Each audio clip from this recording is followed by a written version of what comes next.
The notification lit up my phone at 7 a.m. on Christmas Eve, just as I was pouring my first cup of coffee. It was from my father, Gregory. Just 3 lines that changed my entire life. Emma, we've decided to keep dinner intimate this year. Just me, Caleb, and a few close friends. We'll catch up with you after the holidays. I stared at the screen. Intimate. That was his code word. It meant his new girlfriend, the one who was 26, 3 years younger than me, was coming over, and he didn't want my judgmental face ruining the mood. My brother Caleb, the golden child who had never worked a day in his life, would be there. I would not. I didn't cry. I didn't throw the phone. I didn't even type out a response asking why. The clarity was instant, cold, and absolute. For 29 years I had been the fixer, the safety net, the one who showed up. Today I was the one they didn't need. I set my coffee down and opened my laptop. My hands were steady. I logged into my bank account, bypassed the savings I'd been building for a decade, and initiated a wire transfer. $650,000. The entire balance. The recipient was the county bank holding the foreclosure title on Blackwood Ridge, the sprawling, beautiful frozen ranch my brother Caleb had tried and failed to buy 3 months ago. He had bragged about it for weeks, claiming it was his destiny, before the financing fell through because, surprisingly, banks don't lend $500,000 to unemployed gamblers. I hit send. The screen flashed. Transfer complete. 20 minutes later I was in my truck. I drove right past my childhood home. I saw Dad's car in the driveway. I saw the lights on the Christmas tree I had bought for them last year. I didn't tap the brakes. I kept driving, watching the house disappear in my rearview mirror until it was just a small, meaningless speck against the snow. I wasn't going to their dinner. I was going to my ranch. Drop a comment and let me know where you're listening from and what time it is for you right now. I'd love to know who's part of our community. Blackwood Ridge wasn't a vacation home. It was a fortress of pine and stone sitting on 600 acres of Wyoming wilderness. When I pulled up the unplowed driveway, the snow was knee-deep. The house looked like a sleeping animal, dark, cold, and imposing. It was exactly what I needed. I stepped out of the truck, the wind cutting through my coat like a knife. My name is Emma. I'm 29 years old. And standing there in the biting wind, looking at a deed with only my name on it, was the first time I felt like a real person, not just an extension of my father's ego. I walked into the living room. It smelled of dust and neglect. Leaning against the stone hearth was a piece of plywood left behind from 3 months ago. Painted in sloppy red letters was Caleb's Lodge, coming soon. My brother had put it there when he was pre-approved for a loan that never existed. He had claimed the space before paying a dime, already visualizing the parties he would throw. I didn't toss it in the trash. I broke it over my knee. The sound cracked through the empty house like a gunshot. I threw the splintered wood into the fireplace and lit the first match. I watched his delusion turn into ash. It was the warmest the house had felt all day. My phone buzzed in my pocket. It was probably Dad, realizing I wasn't coming to fix the turkey or smooth over the tension with his mistress. It was probably Caleb asking if I had brought his gifts. I didn't look. I went into the settings and started blocking. The aunts who only called when they needed money. One by one I silenced them. It wasn't an act of anger. It was an act of hygiene. Then came the hardware. I didn't hire a crew. I climbed the ladder myself. I drilled high-definition cameras into the eaves, angling them to cover the driveway, the porch, and the gate. I swapped out the rusted tumblers on the front door for heavy-duty, commercial-grade deadbolts. I drove the screws in deep, feeling the resistance of the wood. The click of that lock sliding into place was the most satisfying sound I had ever heard. It wasn't just metal on metal. It was the sound of a boundary that couldn't be argued with. That night, the wind howled against the windows trying to get in. But for the first time in my life, the cold stayed outside. I sat on the floor, wrapped in a blanket, listening to the absolute silence.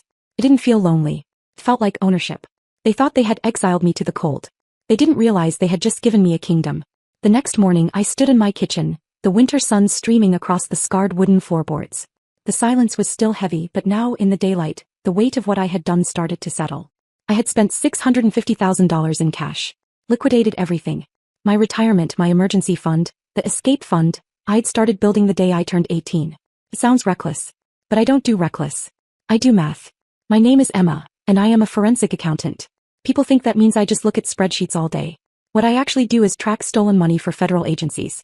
I find the shell companies cartels use to buy racehorses. I find the offshore accounts where CEOs hide their bonuses before declaring bankruptcy. I spend my life looking at numbers and seeing the ghosts of greed hiding behind them. But for all my training, I had been blind to the theft happening under my own roof. I opened my laptop on the kitchen counter and pulled up the spreadsheet I had named Family Expenses. It was a document I had never shown anyone. Line by line, it told a story of 29 years of robbery. There was the $50,000 I loaned Dad when his business was failing, a loan that became a gift the moment I signed the check. There was the $12,000 for Caleb's medical bills, that I later found out was actually a settlement for a bar fight he started. Then there was the big one. $200,000. 3 years ago, Caleb had gotten into debt with people who didn't send late notices. They sent men with baseball bats. Dad had called me in a panic, weeping, saying they were going to kill his son. He didn't have the money. He begged me to save my brother. So I did. I liquidated my portfolio. I paid off the debt. I made the problem disappear. And how did they thank me? Dad bought Caleb a new truck a month later. Caleb told the family he had negotiated his way out of trouble. I became invisible again. Buying this ranch wasn't an impulse purchase. It was asset protection. I knew Dad was running out of liquidity. I knew Caleb was gambling again. I knew it was only a matter of time before they came for my grandmother's trust, the one fund I had managed to keep legally separate from them. If I hadn't spent that money on real estate in my name, Gregory would have guilt, bullied, or stolen it from me within 6 months. I looked out the window at the endless white fields. This land wasn't just dirt and snow. It was a vault. I had turned my liquid cash into solid earth, the one thing they couldn't wheedle out of me with a sob story. They thought I bought it to be petty. They didn't realize I bought it to stop the bleeding. I closed the laptop. The ledger was balanced. Now I just had to wait for them to realize the bank was closed. 3 weeks of silence followed. It was the heavy, suffocating kind of silence that happens before a storm breaks. I spent those days working remotely, auditing a shell corporation in the Caymans from my living room, watching the snow pile up against the fence line. I knew they were coming. Men like my father don't accept rejection. They treat it like a negotiating tactic. It happened on a Tuesday afternoon. I was sitting in the dark, the only light coming from my laptop screen, when the ground vibrated. A heavy diesel engine. I didn't get up to look out the window. I didn't need to. I picked up my iPad and tapped the security app. On the screen, a black heavy-duty pickup truck crunched up my driveway. It wasn't Dad's sedan. It was a rental. They parked right at the front porch. Dad stepped out first, wearing his business owner coat, the one he wore when he wanted to intimidate a subcontractor. Then came Caleb, looking around with a proprietary smirk, kicking the snow off his boots like he was already home. And finally, a third man, slick hair, cheap suit, holding a clipboard. A realtor. They weren't here to talk. They were here to list the property. I watched on the screen, my heart beating a slow, heavy rhythm against my ribs. Dad walked up to the front door. He didn't knock. He didn't ring the bell. He pulled a key out of his pocket, the spare key to my old apartment in Portland. He slid it into the lock. It didn't turn. He frowned, jiggled it, then shoved it harder. When the deadbolt didn't budge, he stepped back, looking at the door not with confusion but with annoyance. As if the house was disobeying him.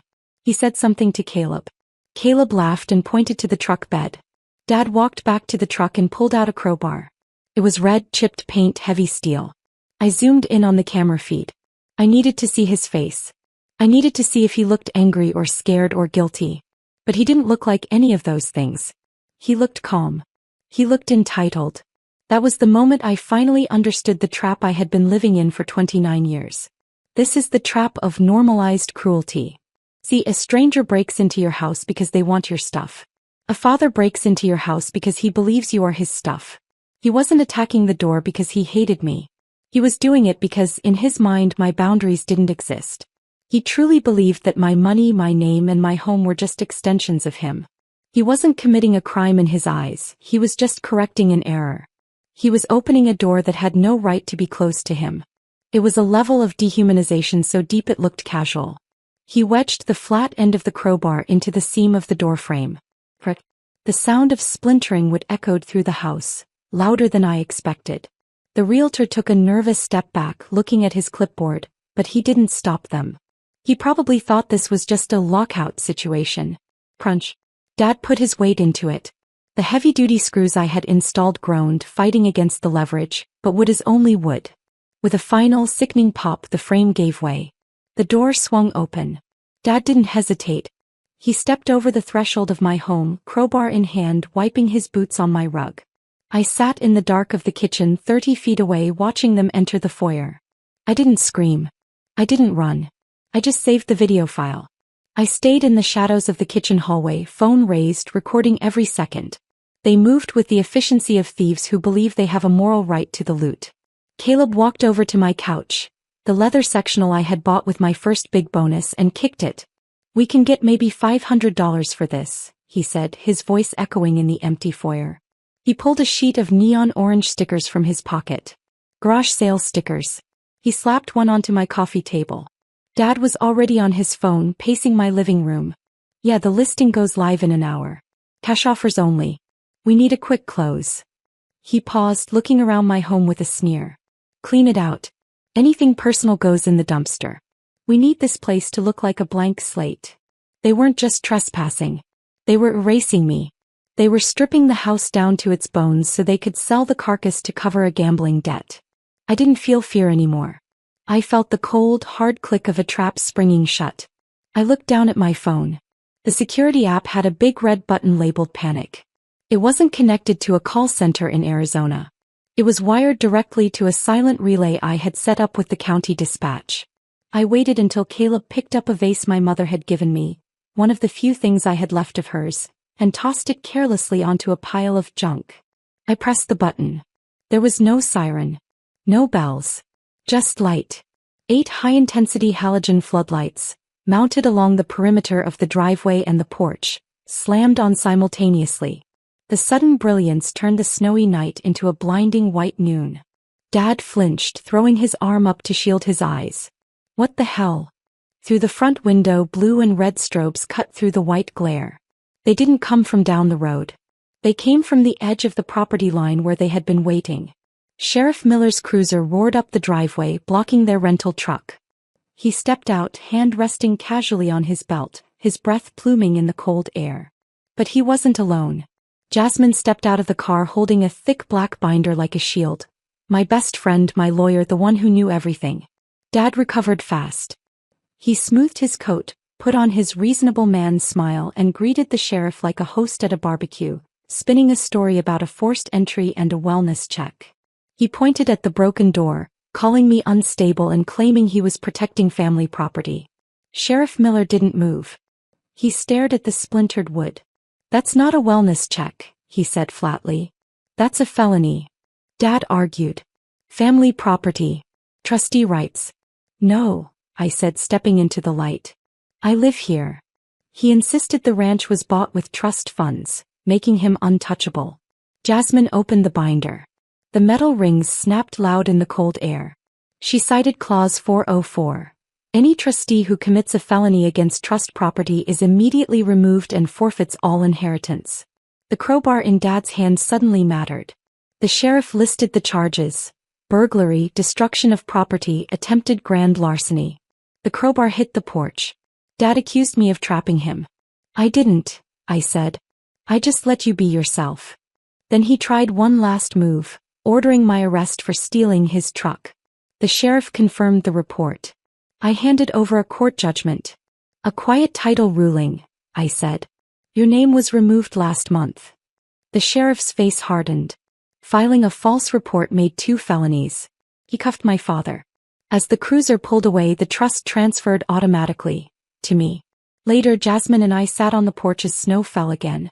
My phone buzzed with demands for bail money. I blocked the number. I locked the gate. I wasn't alone. I was free.